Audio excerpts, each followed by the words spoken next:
Can, ये क्या हालत बना रखी है? पूरे कमरे में खिलौने बिखरे हुए हैं। अब कौन संभालेगा घर? इस तरह से खेलता है कोई? गुलशन आप अभी जा चुकी हैं। मैं खुद उठा लूंगा मम्मा। चलो उठो, जल्दी से समेटो, उठो।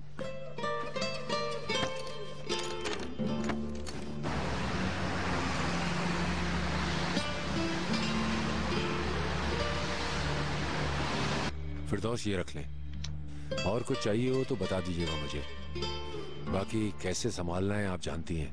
ठीक है, आप फिक्र ना करें। ऑनर साहब, मुझे यहाँ कब तक रहना होगा? फिरदौस प्लीज मुझसे ऐसा कुछ ना पूछें जिसका मेरे पास जवाब नहीं है। उम्मीद है जल्दी चली जाएंगी आप। नीलोफर बेटा, फिरदौस आंटी आपके साथ रहेंगी, ठीक है ना? आप यहाँ खेल सकती हैं, जो चाहे खा सकती हैं। फिरदौस आपका बहुत ख्याल रखेंगी, ठीक है बेटा? क्या आप मुझसे मिलने नहीं आएंगे यहाँ? हाँ आऊंगा।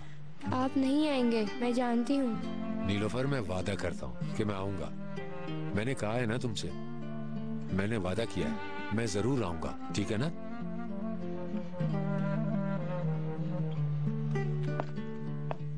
नीलोफर बात सुनो,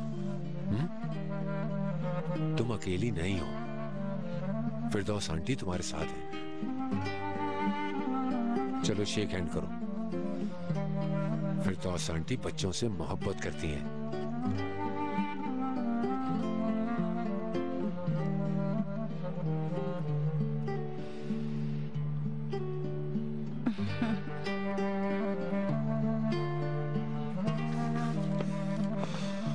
फिरदौस, नीलोफर का ख्याल रखना। आप फिक्र ना करें। ये रात में डर जाती है, कमरे की लाइट्स खोल कर रखना फिरदौस।